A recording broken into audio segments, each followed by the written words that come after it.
Okey, Assalamualaikum. Selamat pagi ya. Murid-murid yang saya hormati sekalian, sekali lagi terima kasih kerana masuk kelas ya.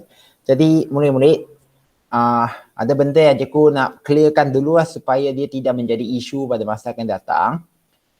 Pertama sekali lah, jadi terima kasihlah kepada mereka yang telah melengkapkan latihan dan menghantarkan kerja ya. Yang cikgu belum tanda lagi itu, cikgu memang tengah semak. Nanti cikgu akan tandakan dan beri markah untuk yang quiz tersebut. Kalau anda tengok, okey, seperti quiz yang nombor 3 ni, 12 markah dan quiz 2 ini. Cikgu memang akan tanda.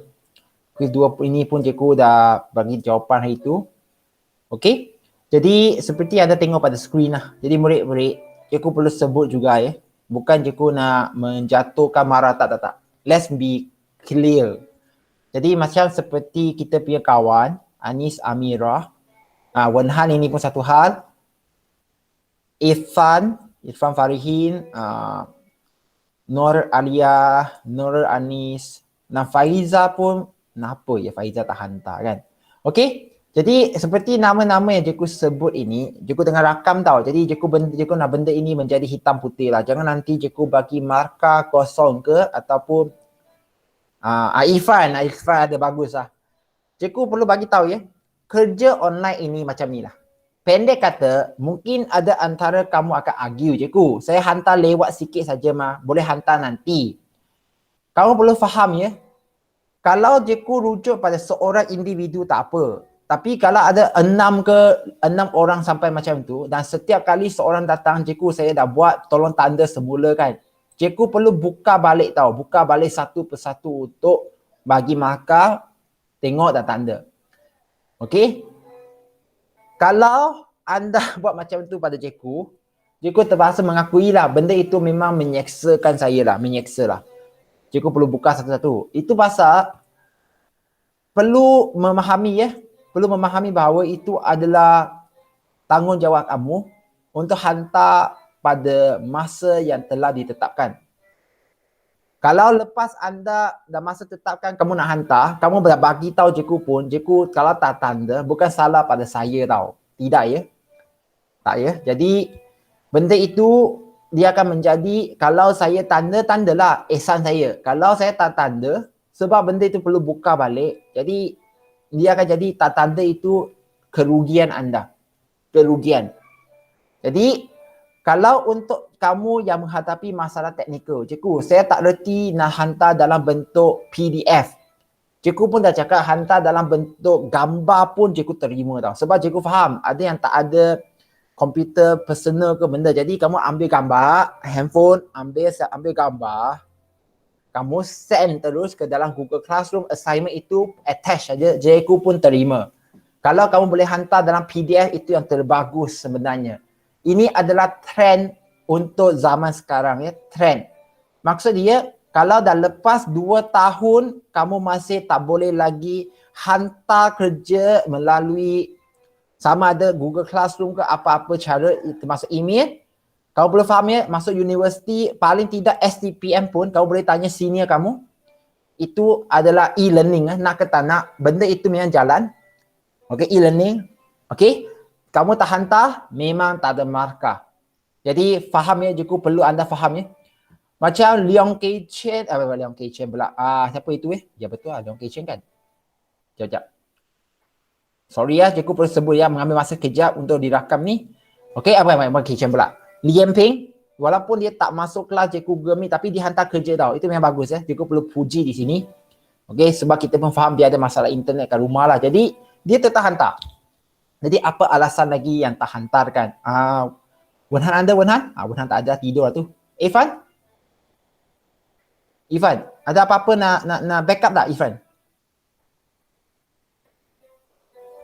Irfan? Faham ya? Jadi cikgu dah bagi tahu ya, jelas ya. Macam Faiza pun tak ada di sini, cikgu tak tahu kenapa. Mungkin dia merajuk pun. Kenapa merajuk saya pun tak tahu. Jadi perlu bagi tahu kawan-kawan yang lain kalau ada masalah.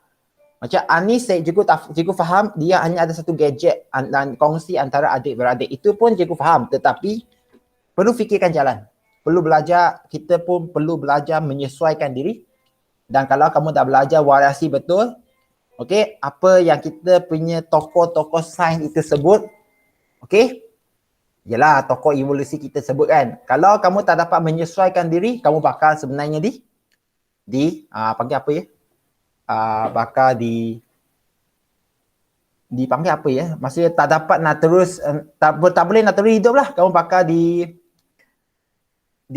macam mana kata apa istilah dia, dilepaskan ataupun bakal ditinggalkan betul. Ditinggalkan di belakang sistem pendidikan sekarang, dan kalau kamu ditinggalkan, susah balik nanti kita nak kerja semula. Okey, jadi cikgu pun tak nak buang masa. Cikgu dah bagi tahu pasal Google Classroom itu. Dah cakap lah, dah rakam dah, bukti dah. Kalau siapa-siapa nak tanya, buka balik je tengok semula. Jadi cikgu pun tak nak buang masa, kita masuk ke bab yang terakhir, teknologi genetik. Okey, murid-murid, kita dah masuk ke bab ke-13 ya, teknologi genetik. Dan mungkin ada antara kamu akan tanya, cikgu, jadi lepas dah habis ini kita buat apa? Dengar cikgu cakap ya, kita akan buat 3 benda di sini ya. Pertama, kita perlu clearkan dulu laporan eksperimen. Datang sekolah buat eksperimen ataupun tak buat pun tak apa. Cikgu demo, kamu buatkan keputusan itu pun dia juga. Laporan itu penting. Okey. Kedua, lepas kamu balik sekolah pun, kalau kamu balik bulan 10, tak balik pun ada peperiksaan percubaan. Cikgu ulang ya, peperiksaan online dalam taliah itu berjalan. Cikgu pun tak tahu macam mana lah. Kalau dia nak buat tiga kelas online itu, jam juga. Sebenarnya bagi cikgu rasa terbeban lah, tapi tak apa. Kita akur je peperiksaan percubaan. Kalau tak balik sekolah, benda itu dia akan buat dalam talian. Bersedia ya? Cikgu dah bagi tahu ya, jangan tak baca buku tau. Didengar kata awal bulan 10 ataupun hujung bulan 9. Hujung bulan 9 ni. Jadi bersedia. Dan ketiga, project based learning lah. Project based learning lah. Macam Gising selalu kata RM300. Saya akan sebut balik pada dia, RM400 saya kat mana. Itu pun je. Sebab kita perlu settlekan project based learning. Dan mungkin cikgu akan suruh kamu buat herbarium. Kalau dalam suasana macam sekarang yang tak mengizinkan, kita buat herbarium je lah. Jahitkan pokok-pokok bunga ke semua kan. Bukan bunga lah, daun lah. Lepas tu carikan dia punya panggil apa ya? Pengelasan berhierarki. Pengelasan maksudnya daripada alam sampai ke spesies. Itu satu juga. Jadi dengar ya, kita dah nak habis untuk tingkatan 5 ni.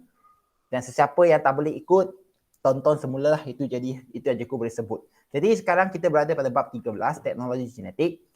Kalau murid-murid tanya, cikgu, bab ini penting ke tak untuk SPM? Cikgu nak bagi tahu kamu sekarang, ya. Ini antara bab yang boleh keluar dalam soalan kebat dia. Kemahiran berfikiran aras tinggi. Jadi, di bawah topik ini, kamu perlu memberikan definisi kepada kejuruteraan genetik semula dan bagaimanakah kita nak gunakan teknologi genetik ini untuk membantu manusia. Okey, sebab bab ini agak sensitif, cikgu faham. Dia macam menyentuh satu bidang yang kita mengaitkan dengan Tuhan menghasilkan Tuhan kejap ya. Ada orang panggil saya.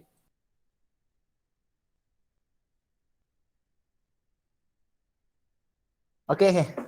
Kejap ya. Jadi sambungnya. Jadi dalam kejuruteraan genetik ini bermaksud murid-murid, kalau anda tengok kejuruteraan genetik ini, dia bermaksud apa? Kejuruteraan genetik ini dia bermaksud, okey, highlightkan istilah itu ya. Dia bermaksud, dia kat sini ya. Bukan. Dia ada buku seterusnya. Sorry murid-murid semua ya. Jadi untuk memahami kejuruteraan genetik ini, kamu perlu berfaham bahawa terdahulu apa maksudnya genetik inilah. Maksudnya pewarisan ya. Berkaitan dengan pewarisan, bagaimanakah satu ciri itu diwariskan daripada ibu bapa kepada anak-anak dia. Jadi secara am, pergi ke muka surat dalam buku teks kamu, cikgu pun tak nampak masa ya. Mana ya? Jadi kenapa dia keluar putih pula?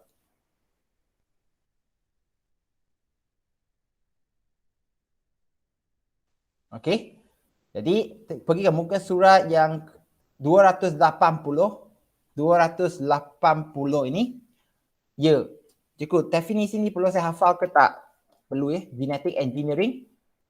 Gariskan istilah manipulasi jin untuk mengubah soal genetik sesuatu organisma dan bulatkan istilah kombinasi jin yang baharu, membentuk kombinasi jin yang baharu.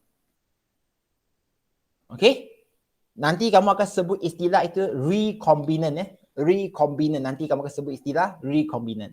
Tapi yang penting kita akan mengubah soal genetik sesuatu organisma. Dan mengubah soal itu bukannya, okey, bayangkan kamu ada kromosom, dalam itu ada DNA.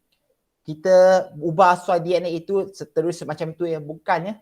Dia lazimnya dia rujuk kepada kita akan masukkan, nanti ya, yang itu kita kaitkan dengan GMO. Masukkan jin-jin daripada organisma lain ke dalam organisma yang kita nak. Okey, yang kita nak. Jadi kalau anda tengok di sini, seterusnya kamu diperkenalkan dengan istilah GMO ataupun genetically modified organism. Okey, dia dihasilkan melalui teknologi, gariskan teknologi DNA recombinant ataupun organisma terubah suai genetik. Organisma terubah suai genetik.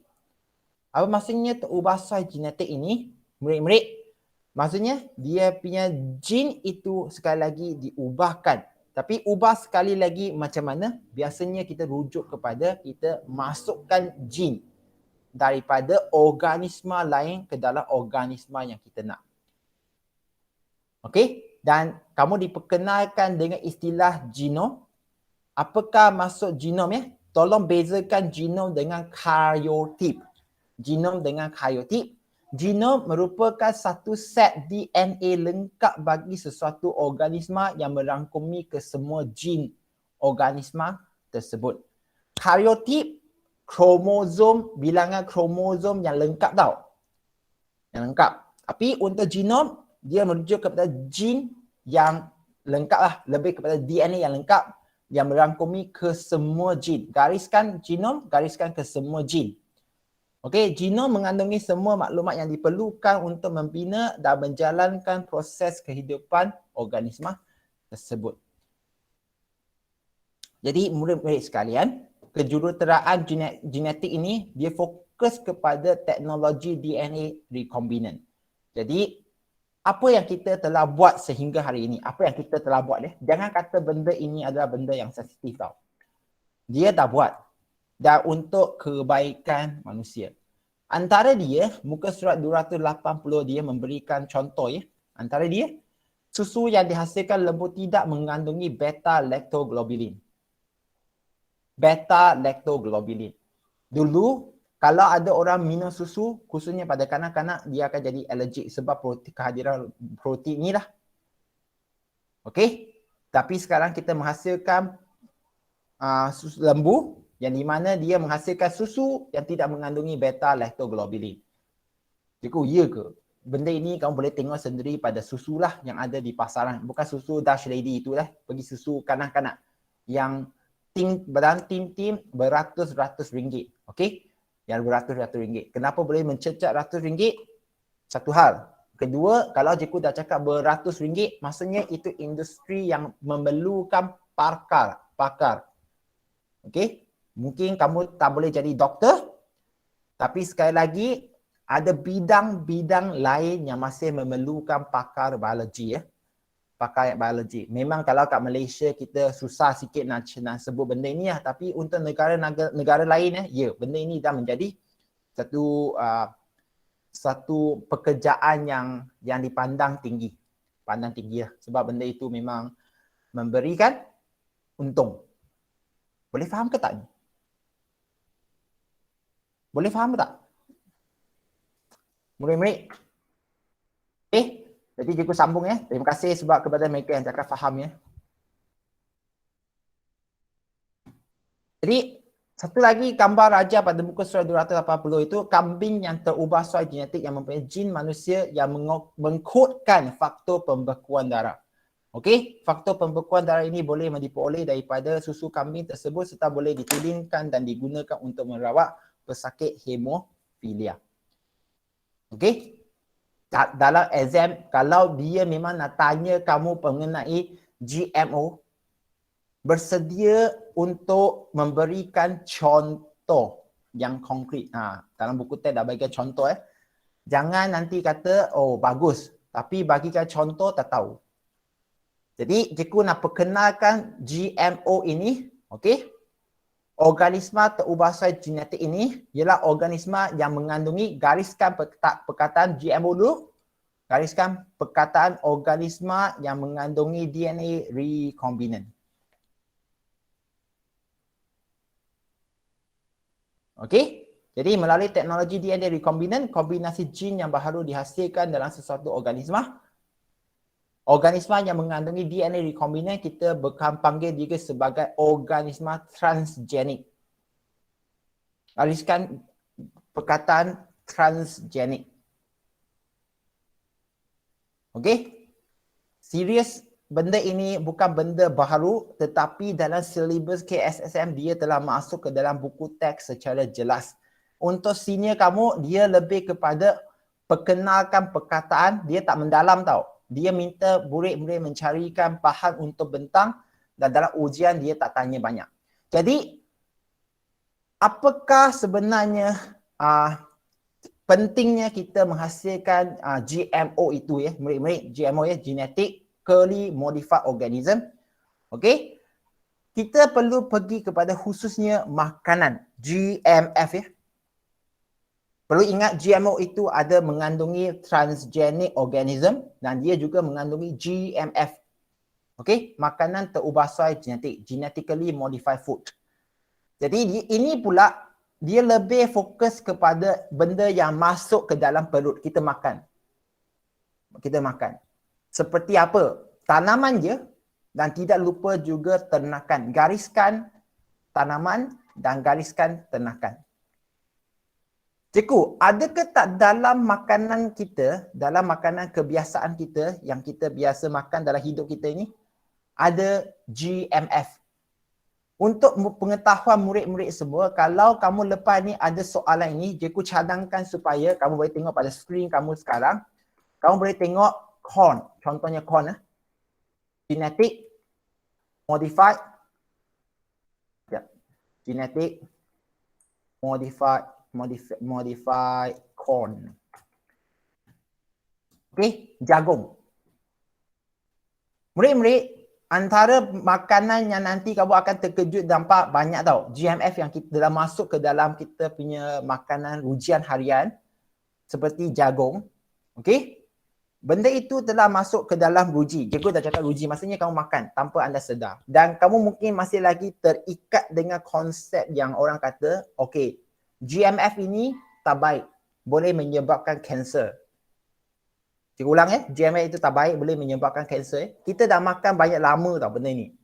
Jadi kalau ikut penyelidikan, tak ada lagi satu kajian yang menyatakan, maksudnya membuktikan bahawa GMF ini boleh memberikan kesan negatif khususnya pembentukan sel-sel kanser dalam badan manusia.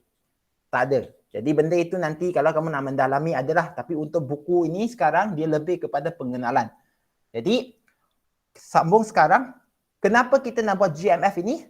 Gariskan istilah mempunyai ciri-ciri yang diingini. Mempunyai ciri-ciri yang diingini. Jadi apakah ciri-ciri yang diingini? Semua ini tolong hafal. Pertama, rintangan terhadap herbisida. Okey? Kedua, rintangan terhadap penyakit, rintanglah. Okey? Apa itu rintang di sini? Maksud dia susah ataupun jarang nak jatuh sakit oleh penyakit tertentu. Okey? Jadi kenapa kita perlu ada GMF ini? Antara dia rintang terhadap penyakit ini sangat terkenal dengan betik Hawaii. Kalau anda tengok juga pada skrin, Hawaiian papaya. Ya. Dia memang GMO. Cikgu, memang terang-terang GMO ke? Dia punya cerita pendekkan adalah macam ni. Betik Hawaii ni, dia memang buah dia sedap. Dia punya buah memang merah dan juga lembut, jus banyak. Satu, dia bukannya ditanam di Hawaii saja, dia ditanam di banyak negara. Pada satu ketika dahulu, dia diserang oleh sejenis mikroorganisma. Jadi aku lupa dah bakteria ke ataupun kulat. Maksudnya, dia punya buah itu dalam itu akan jadi rosak. Okey, dan masa itu manusia baru saja tanamkan ladang berdasarkan kepada spesies yang menguntungkan. Jadi untuk spesies betik, iaitu betik Hawaii ini yang banyak orang beli. Jadi bayangkan kalau kamu adalah petani, kamu akan tanam ladang yang berhektar besar betik tersebut. Jadi kalau datangnya sejenis penyakit, satu ladang betik itu akan rosak. Jadi mereka pun terkejutlah. Penyakit, ada mikroorganisma menyerang. Jadi betik itu semua rosak. Jadi apa yang mereka buat sekarang? Mereka pun buatlah GMO, mengubah soil jin betik tersebut. Jadi mereka tambahkan jin ke dalam dia, menjadikan betik itu rintang terhadap penyakit tersebut. Rintang. Maksudnya dia tak lagi sakit lah, jadi mereka pun tanam. Jadi orang pun makan je sehingga hari ini. Boleh terima ke tak? Kalau nak khusus lagi, aku boleh khusus lagi tau. Tapi takut mengambil masa je. Kejap. Thank you, Iseng. Hashika, can you follow? Boleh ya? Jadi itu satu, rintang tak ada penyakit. Jadi kita dah makan benda itu. Hawaiian papaya. Tengok sendiri kaji tadi. Kita pun dah sebut untuk jagung. Jagung itu pun best. Jagung itu kita pun faham dia adalah tanaman yang senang diserang oleh serangga. Okey. Dan juga sebab dia rapat juga dengan jenis-jenis pokok lalang. Jadi herbisid yang digunakan juga akan menjejaskan pertumbuhan jagung. Jadi mereka pun buat dah jagung yang rintang terhadap herbisid, rintang terhadap serangan serangga. Jadi asal dia adalah untuk tanam dan bagi makan pada lembu ataupun haiwan ternakan. Tapi ada orang mula tanam untuk bagi makan pada manusia dan terimalah kita. Mungkin kamu akan tanya, bagaimanakah jin yang ditambah ke dalam pokok jagung itu boleh rintang terhadap serangga? Senang saja. Bayangkan, kamu perlu ikut faham dia punya konsep sekali lagi ya. Kita perlu faham bahawa DNA, jin, dia akan menghasilkan RNA. Dan RNA boleh menghasilkan protein. Dia punya proses itu mesti faham. Proses satu itu kita dah sebut sebelum ini panggil transkripsi. Proses kedua kita panggil translasi. Proses kedua panggil translasi. Jadi maksud dia kalau kita boleh masukkan DNA ke dalam jagung, di mana DNA itu boleh menghasilkan protein. Protein yang menyebabkan serangga itu makan tetapi tak boleh cernahkan protein tersebut sebab kita pun tahu bahawa enzim itu khusus tau. Kalau dia boleh menghasilkan protein di mana serangga yang makan pokok itu tak dapat nak cernahkan protein dia itu, dia makan, dia akan rasa tak selesa macam manusia. Kalau makan protein tak boleh nak dicernahkan, akan jadi kembung, muntah. Macam baby kan, kita pun tahu ada baby yang ataupun orang dewasa yang tak boleh makan susu. Lactose tolerance. Pernah dengar perkataan itu ke tak? Lactose tolerance. Murid-murid? Pernah kan?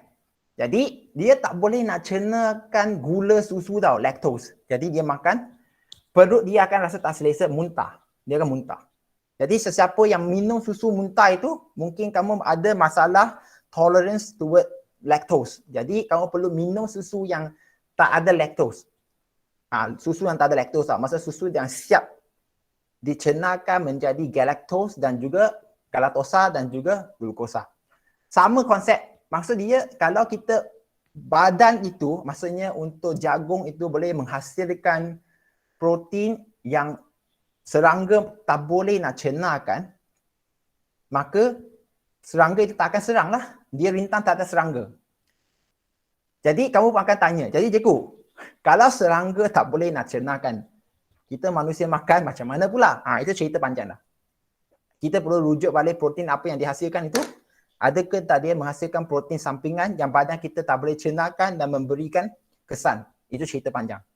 Itu pasal bidang GMF ini masih kira baru, masihlah kira baru dan ada potensi untuk kita buat kajian. Tidak kira dari segi sel sehingganya ke pertanian.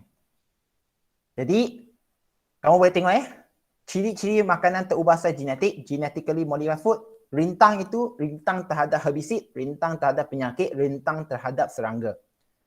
Okey? Dan juga dia boleh menghasilkan kegunaan dalam bidang perubatan dan toleransi terhadap logam berat. Okey? Jadi murid-murid perlu hafal. Ini muka surat 281 ni. Kebaikan dan keburukan.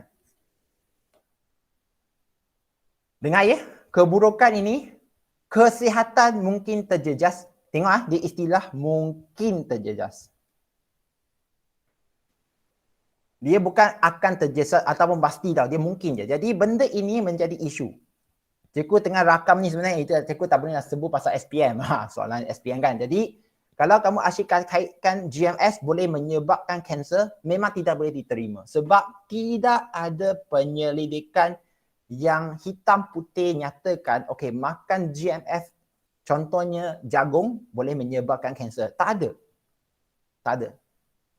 Okey, kalau anda sambung di sini tengok, yang boleh kamu sebut betul-betul adalah keburukan GMF ya, spesies semula jadi akan terancam. Spesies semula jadi. Okey, yang semula jadi akan terancam sebab kita dah tanam yang GMF itu akan mengambil alih. Okey, jadi spesies semula jadi tidak ada lagi ataupun dia mula bertumbuh secara sikit. Sesuailah dengan topik evolusi yang kamu dah kait. Kalau yang lebih boleh menyesuaikan diri, dia akan terus hidup, membiak dan mengambil alih lah populasi yang ada. Jadi terdapat kemungkinan kecil jin yang dimasukkan ke dalam GMF yang dipindahkan kepada manusia, contohnya jin rintang antibiotik juga. Ini pun susah nak anda faham sekarang. Maksud dia, kalau GMF itu mengandungi jin yang boleh rintang antibiotik dan kalau dia dipindahkan ke dalam manusia, okey, bagaimana pindah itu sabar, masa akan datang kalau kamu masih belajar biologi, memang kamu perlu hafal benda ini juga, masa akan datang lah. Maksudnya kalau dia pindah sekarang, kamu sakit, kamu makan antibiotik itu, badan kamu yang akan hapuskan antibiotik. Bukannya antibiotik itu akan dibiarkan pergi hapuskan bakteria. Jadi badan kamu berkebolehan untuk memusnahkan antibiotik yang masuk ke dalam badan. Kamu punya badan akan hapuskan. Jadi antibiotik sebelum sampai ke bakteria itu, badan kamu dah cenarkan antibiotik itu. Jadi dia akan jadi macam tu. Tapi yang paling penting, spesies semula jadi akan terancam untuk GMF. Kebaikan dia, paling penting GMF dia menjadi satu topik untuk kita mengatasi masalah bekalan makanan. Okey, kalau dulu tanam, contohnya sekali lagi jagung, kita tanam 100 pokok, hasil dia dapat dalam 80 ke 70 dulu-dulu. Sekarang dengan GMF, kita tak perlu buat apa-apa, kita biar dia tanam, mungkin kita dapat dalam 99% punya hasil. Sebab dia rintang terhadap serangga, rintang terhadap herbisid, rintang terhadap macam-macam. Jadi dia boleh hidup. Jadi kos penghasilan makanan pun menjadi lebih rendah. 1, 2, dan meningkatkan kandungan nutrisi. Kalau kamu tak terima, biar je. Tetapi ya, betul, dia mengandungkan kandungan nutrisi. Okey. Mengurangkan masalah serangga dalam penanaman tumbuhan, nombor 4 je. Okey, mengurangkan penggunaan pestisid sebab dia dah rintang kepada serangga perosak. Jadi kita pun guna sikit pestisid. Tak perlu guna banyak racun serangga. Dan hasil yang banyak menyebabkan harga makanan lebih murah. Yang kandungan nutrisi, kalau kamu nak argue, boleh argue lagi. Tetapi dia memang dah masuk dalam buku teks, terima je. Sebab maksudnya, kita boleh menambahkan nutrisi yang kita nak di dalam makanan yang kita rasa dia kurang, kita jadikan dia hasilkan banyak. Macam mana sekali lagi? Memberikan dia jin yang boleh menghasilkan benda-benda yang kita nak lah, khususnya protein. Siapa ada soalan? Jangan risau ya, dia tak perlu sampai tahap kamu perlu fahamkan bagaimanakah proses jin itu dimasukkan. Itu masa akan datang. Okey, tapi sekarang kamu boleh nampak jin daripada bakteria Bacillus thuringiensis dimasukkan ke dalam jin jagung untuk mempertingkatkan kerintangan jagung terhadap serangan serangga. Hafalkanlah. Perlu hafalkanlah. Jin Bacillus thuringiensis masuk ke dalam jin jagung. Dimasukkan ke dalam jin jagung untuk apa? Mempertingkatkan kerintangan terhadap serangga perosak. Cikgu, jadi balik kepada muka surat 280 sekali lagi. Adakah tak saya perlu hafalkan contoh-contoh organisma transgenik ini? Jawapan ya. Jawapan dia ya. Kamu tak boleh nak elakkan. Okey? Perlu hafal lembu yang boleh menghasilkan susu yang tidak mengandungi beta lactoglobulin, dan juga kambing di mana dia boleh menghasilkan susu yang merawat pesakit hemofilia. Ini adalah hasil daripada teknologi kejuruteraan genetik. Super salmon. Okey. Ini pun dah diluluskan oleh FDA. Nak ke tak nak terima, muka surat 282. Ikan salmon biasa pada bulan 8 bulan dan ikan salmon yang pada usia 8 bulan tapi yang telah diubah saiz genetik dia. Boleh nampak saiz dia lebih besar untuk dimakan di Amerika Syarikat dan Kanada. Jin hormon pertumbuhan daripada ikan salmon Chinook dimasukkan ke dalam genom ikan salmon Atlantik. Dengan itu, ikan salmon Atlantik membesar dengan lebih cepat, iaitu super salmon dapat dihasilkan sepanjang tahun. Yelah, kita tak makan salmon. Tapi untuk mereka makan ya. Dan benda ini kalau tak silap cikgu mendapat debat di Jepun lah. Jepun tak nak. Tapi untuk Amerika dan juga Kanada, dia terima benda ini memang dah buat dah. Dan ubi kentang. Ini pun dia. Ubi kentang merupakan tanaman yang sangat penting. Tapi kalau dia di tempat yang sejuk, ubi kentang dia sangat sensitif kepada suhu yang sejuk dan juga sentiasa menjadi frost. Apa itu frost ya? Kamu perlu tahu kalau kita terlalu sejuk, kita punya badan akan ibarat macam digigit oleh suhu yang sejuk. Frostbite. Kalau siapa yang tak tahu, ya. Kalau tak tahu, boleh tengok pada skrin. Izinkan cikgu perkenalkan untuk anda semua. Ini dia, frostbite. Kalau terlalu sejuk, kita punya sel badan kita mungkin akan mati, menjadi hitam. Itulah kesan frostbite lah. Okey. Untuk tumbuh-tumbuhan pun ya. Jadi nama di situ ialah frost. Jadi kita akan memasukkan jin yang menyebabkan toleransi terhadap keadaan beku daripada tumbuhan Arabidopsis. Nak ke tak nak, perlu faham, ke dalam genom ubi dan membolehkan ubi itu tumbuh dengan baik di kawasan yang beriklim sejuk. Yalah, kamu boleh kata ubi bukan ruji utama di Malaysia. Jadi benda ini tak ada kaitan sangat kan. Tapi bagaimanakah dengan jagung? Jagung yang biasa kita tanam sekarang ialah GMO ya, khususnya jagung yang kita sort pada ayam dan juga lembu. Ya ke cikgu? Lembu iyalah, kalau dia makan pun makan je ya, tapi ayam je. Siapa ada soalan untuk kita punya pengenalan terhadap GMO? Ya murid-murid? Saya ada soalan. Sebab benda ini, dia macam ni lah. GMO sekali lagi untuk KBSM senior kamu, dia hanya sebut je. Okay, GMO ialah organisma di mana ada perpindahan jin daripada organisma luar ke dalam organisma yang kita nak. Sebab apa kita buat macam tu? Untuk memberikan ada ciri-ciri yang dikehendaki. Dalam English apa kata cikgu dah sebut sebelum ni? Gene of interest. Genes of interest untuk apa? Yang cikgu harus sebut sebelum ni. Maksudnya trait yang dikehendaki. Panggil apa ya? Gene of interest satu. Dia punya istilah yang gene of interest. Satu lagi, kenapa kita buat counter tissue? Siapa ingat lagi cikgu sebut istilah tu? Ciri-ciri yang dikehendaki dalam English itu? Ingat ke tak? Ingat ke tak? Dalam pengkulturan tisu, kenapa kita pilih pokok itu? Sebab dia ada ciri-ciri yang dikehendaki. Apa English yang cikgu sebut itu? Siapa ingat?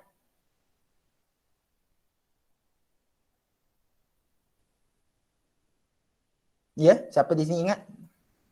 Nampaknya semua lupa lah. Tak apa. Kejap. Bagi cikgu kejap. Dia punya perkataan penting ya, sebab benda ini penting. Cikgu perlu sebutlah. Kejap.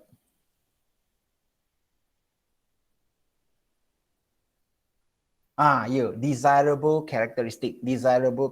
Ciri-ciri yang dikehendaki. Desirable characteristic. Jadi, kita pindahkan sebab atas dasar kita nak organisma itu ada ciri-ciri yang kita nak, dan benda itu dia nak kamu faham bahawa dah masuk ke dalam hidup kita sekarang.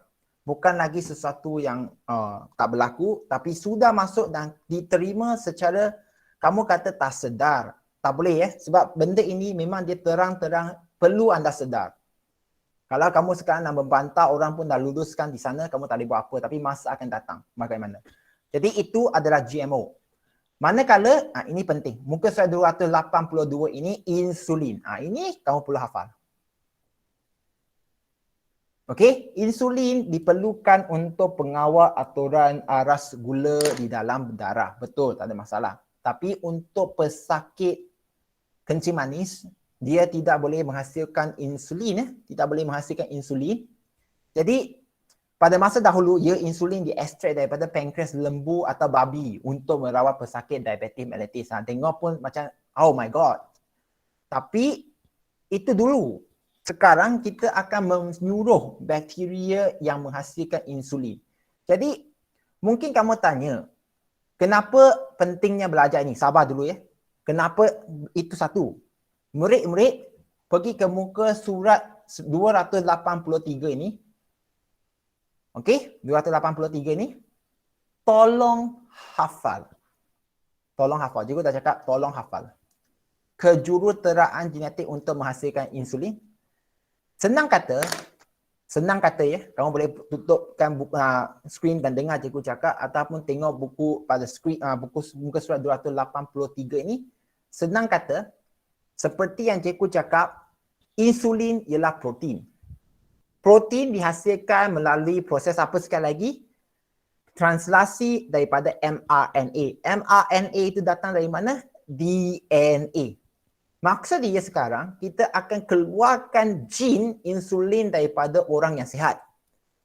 Jin itu keluarkan. Bagaimana dia keluarkan itu, masa akan datang. Tetapi dalam buku ni dia ada sebut istilah itu, menggunakan enzim pembatasan. Gariskan enzim pembatasan. Dia dah tulis, kamu perlu tahu. English kita panggil restriction enzyme. Restriction enzyme. Maksudnya, kita ada kromosom, dalam kromosom ada kromatin, dalam kromatin ada DNA. DNA itu boleh sebenarnya dipotong. Macam gunting, potong. Tapi gunting itu bukan gunting lah, itu ialah enzim. Enzim pembatasan. Jadi kita gunting, keluarkan jin insulin yang kita nak itu. Okey? Kita akan gunakan enzim pembatasan yang sama untuk potong pada plasmid. Cikgu, apa itu plasmid? Plasmid, wajib tahu, plasmid ialah DNA yang berbentuk bulat dalam bakteria. Siapa yang tak tahu, kamu boleh lukis kat tepi lah. Jadi, kalau ini ialah bakteria, aku lukis secara ringkas ya. Bakteria memang ada DNA yang berbentuk baris mengumpal. Dia juga ada yang berbentuk pendek bulat-bulat. Bukan sfera ya, bulat je, kita panggil plasmid. Jadi kita akan potong dengan enzim pembatasan yang sama, potong supaya dia buka tempat yang sama untuk dimasukkan ke dalamnya jin insulin yang kita nak. Jadi kamu akan nampak plasmid juga dipotong menggunakan enzim pembatasan. Okey? Pertama, enzim pembatasannya, cikgu dah highlight perkataan itu, bulat di situ tulis satu ya. Lepas kita dah potong, kita nak masukkan jin ke dalam plasmid, kita nak gamkan mereka semula. Kita nak gamkan mereka semula. Kita akan gunakan DMA ligase, enzim ligase. Ini yang dua. Ligase maksud dia gam, dia nak lekat semula. Okay, lekat semula. Enzim sebenarnya ada 5 jenis. Masa akan datang kamu belajarlah. Jadi antara itu sintetis lah. Ligase adalah dalam dalam kategori sintetis itu maksudnya dia sambung semula. Sambung semula. Jadi ligase itu dia akan sambungkan semula, kamu boleh tengok di sini, sambungkan semula. Jadi enzim ligase sambungkan apa? Gene insulin ke dalam plasmid bakteria. Gene, dia kata gene insulin akan lekat pada plasmid bakteria dan sambung melalui enzim DNA ligase. Okey? Dan yang dah lekat dengan gene insulin itu, plasmid yang ada gene dari luar itu, kita panggil plasmid recombinant. Gariskan plasmid recombinant. Tulis ketiga. Recombinant maksudnya sudah ada gene dari sumber luar. Dia recombinant. Boleh ikut ke tak? 1, 2, 3 je. Cikgu minta izin itu je. Jadi Boleh. dalam konsep ini sekali lagi, apakah gene yang diminati ataupun gene yang dikehendaki? Itu jawapan dia gene insulin. Jangan kata plasmid pula. Gene of interest kita sekarang ialah gene insulin. Kita menggunakan plasmid. Okey, plasmid dia ada perkataan lain tapi jarang dia sempulah. Dia memang kita kata vektor pengklonan di situ. Tapi yang penting gene of interest ialah gene insulin dia. Kita sekarang dah masuk ke dalam plasmid. Kita panggil recombinant. Itulah kita kadang-kadang untuk insulin ini kita panggil recombinant technology.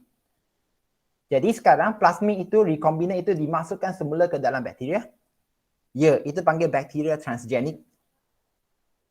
Seperti haiwan transgenik atas tu, ini panggil bakteria transgenik. Okey, gariskan bakteria transgenik ya. Gariskan bakteria transgenik supaya anda ingat. Poin keempat. Jadi, nak ke tak nak bakteria itu sekarang mengandungi gene insulin secara tidak terkawal. Dia sepatutnya tak perlu insulin, tapi dia sekarang memandangkan dia sudah ada insulin, dia akan menghasilkan insulin secara tidak, walaupun dia tak nak lah, secara tidak sedar dia akan hasil. Dia akan hasil. Jadi klon bakteria akan membiak dengan banyak dan menghasilkan insulin di dalam sel dia dan insulin akan diekstrak daripada bakteria dan ditulinkan. Jadi daripada kita ekstrak terus insulin daripada lembu ke ataupun babi, baik kita menggunakan cara daripada sini recombinant technology melalui bakteria. Bakteria yang menghasilkan insulin, lepas itu kita ekstrak semula. Jadi kamu pun nampak ada beberapa tempat di sini yang memerlukan pakar biologi. Yang pertama di depan lah, siapa yang nak potong gene itu, kamulah semua. Simpan lagi satu hal. Okey, lepas tu masukkan ke dalam bakteria, pakar lagi. Lepas dah hasilkan semua, lepas itu perlu tulinkan bakteria daripada insulin, itu pun perlu ada pakar, perlu ada ilmu. Jadi cikgu nak cakap sekali lagi, belajar bio bukan tak ada kerja ya. Hanya Malaysia ini ya, kalau kamu sebut nak kerja di Malaysia, mana kilang yang menghasilkan insulin, cikgu pun susah nak jawab, ada. Okey, tapi yang kita biasanya pun pergi ke tempat lain macam Singapura dan juga negara-negara lain lah untuk kerja dalam bidang ini. Okey, jadi sambung ya. Kenapa kita perlu belajar recombinant technology ini? Balik kepada muka surat 282. Gariskan, selain daripada insulin, vaksin hepatitis B, faktor pembekuan darah. Okey, faktor pembekuan darah dan juga hormon pertumbuhan juga telah dihasilkan secara kejuruteraan genetik. Okey, jadi benda ini boleh dihasilkan secara komersial untuk kegunaan masa akan datang. Jadi cikgu, sekali lagi perlu saya hafal ke konsep teknik kejuruteraan genetik dalam penghasilan insulin? Saya bagi tahu kamu sekarang. Ya, dan diramalkan oleh banyak soalan percubaan peperiksaan beberapa tahun dah, tapi dalam SPM tak keluar lagi. Ya, senior kamu dia pun tak sedalam macam ni tau. Tetapi poin yang cikgu sebut satu, enzim pembatasan itu memang tak ada. Tapi sekarang ada, bagus. Tuliskan. DNA ligase pun dia dah sebut. Enzim DNA ligase sebut, bagus. Ingat. Plasmid recombinant, ingat. Dan keempat, bakteria transgenik itu akan menghasilkan insulin. Kenapa kita perlu sebut transgenik? Sebab bakteria itu telah mengandungi jin dari sumber luar itu, ya, dia telah menjadi satu GMO yang baru. Dia mengandungi jin untuk menghasilkan insulin yang sepatutnya tak ada. Okey? Jadi ingat benda ini boleh ditanya. Jadi terdapat banyak lagi contoh organisma terubahsai genetik dan makanan terubahsai genetik yang telah dihasilkan daripada teknik kejuruteraan genetik ini. Bolehkah tak anda menyenaraikan GMO dan GMF yang lain? Apakah kebaikan dan keburukan menghasilkan GMO dan GMF ini terhadap manusia dan juga alam sekitar? Jadi murid-murid, cikgu pun tak nak buang masa. Cikgu yang tak nak buang masa. Jadi benda ini kalau anda tengok pada muka surat 284 ni. Okey? Ya. Nanti masa akan datang, memang kita perlu buat perbahasan untuk ini. Cikgu akan bahagikan kepada dua kumpulan. 12 orang lawan 12 orang. Kalau yang dalam masuklah. Sebab kalau ikut cikgu kehadiran biasanya dalam 20 orang, sepatutnya 10 lawan 10 je. Tapi nampak ada 21, 22 ni, bagus. 11 lawan 11. Cikgu akan letakkan kumpulan dalam pencadang, ada kumpulan dalam pembangkang. Setiap orang perlu memberikan poin-poin dia. Kalau seorang nak sebut semua silakanlah, tapi yang rakan-rakan lain semua akan dapat poin yang kosong. Dan ketika anda sebut kebaikan ke keburukan, kamu tak boleh kata secara am, ya, perlu memberi contoh yang khusus. Contoh yang khusus. Kalau kamu kata dia boleh menyebabkan kanser, apa dia? Apa yang boleh menyebabkan kanser? Sila berikan hujahan yang berdasarkan kepada poin-poin penting lah. Menurut siapa ke ataupun menurut kajian mana. Cikgu akan sambung bioteknologi pada kelas yang seterusnya, yang terakhir ni. Dan sebelum cikgu tamatkan kelas hari ini, cikgu nak minta juga pandangan, ya, dengar-dengar semua. Dalam masa terdekat, kamu akan bekerjasama dengan Sekolah Menengah Sains Alam Syah. Cikgu itu pun dah kerja dah. Okey? Cikgu nak tanya, kamu suka masa hari Isnin hingga Jumaat ataupun Sabtu untuk membuat perbincangan dengan student mereka? Kamu akan diberikan modul yang sama. Dua-dua pihak lah. Kamu akan diberikan kumpulan. Okey? Dan cikgu akan masuk secara random lah semua itu. Kamu akan berbincang. Jadi, tolong, kalau nama kamu telah diberikan, kamu perlu siapkan modul itu masuk dan bincang dengan kawan-kawan kamu di Sekolah Menengah Sains Alam Syah. Jadi cikgu nak tanya semua, kamu suka hari Isnin hingga Jumaat ke ataupun hari Sabtu? Jonathan? Sabtu. Hari Sabtu lah. Jonathan? Jonathan? Ikut Chin. Ikut Chin pula, ya. Kalau hari Sabtu, Isnin pula. Isnin pandai je cakap Isnin. Isnin malam ke? Tak apa. Jadi pertama nanti kamu akan jawab untuk kehadiran itu. Kehadiran itu juga akan bagi soalan lah.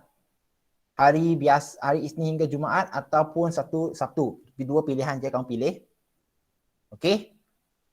Kalau kamu pilih Isnin hingga Jumaat, kalau soalan seterusnya, dia tak kira lah. Kamu akan tanya pagi ataupun petang ataupun malam. Pagi, petang ataupun malam. Kamu perlu jawab soalan itu juga. Jadi cikgu nak tahu daripada kamu semua.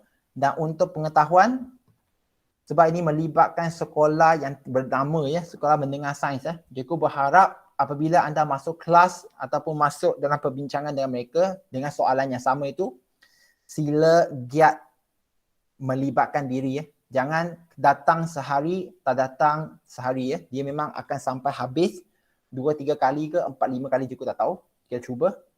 Dan siapa yang tak boleh itu, cikgu akan tulis lagi satu soalan ke bawah dalam kehadiran hari ini. 3 soalan kamu perlu jawab. 1, Isnin hingga Jumaat atau Sabtu. Soalan kedua, pagi, petang ke malam kamu suka. Ketiga, penglibatan yang konsisten. Saya nak perlukan kamu jawab ya ataupun tidak, ya.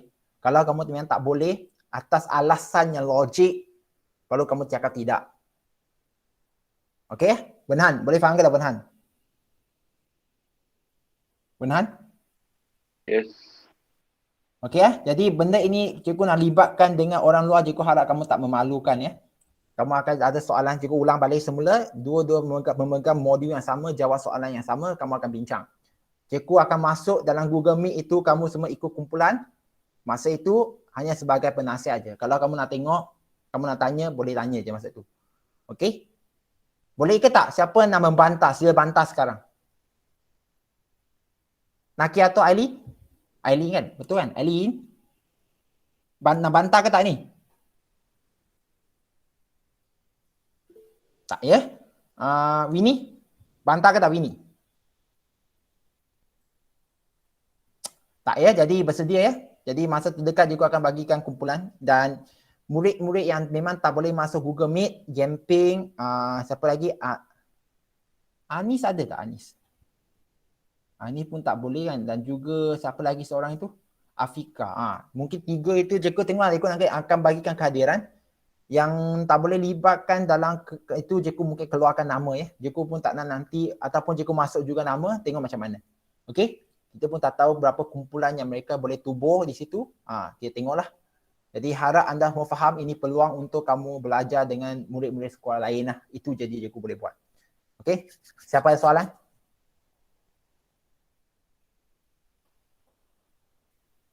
Siapa ada soalan? Okey, kalau tak ada itu saja daripada hari ini untuk cikgu. Jadi sila buka kamera. Okey, bersedia ya. Kita akan bentang GMO dan GMF masa akan datang. Jadi silakan sekarang sila buka kamera.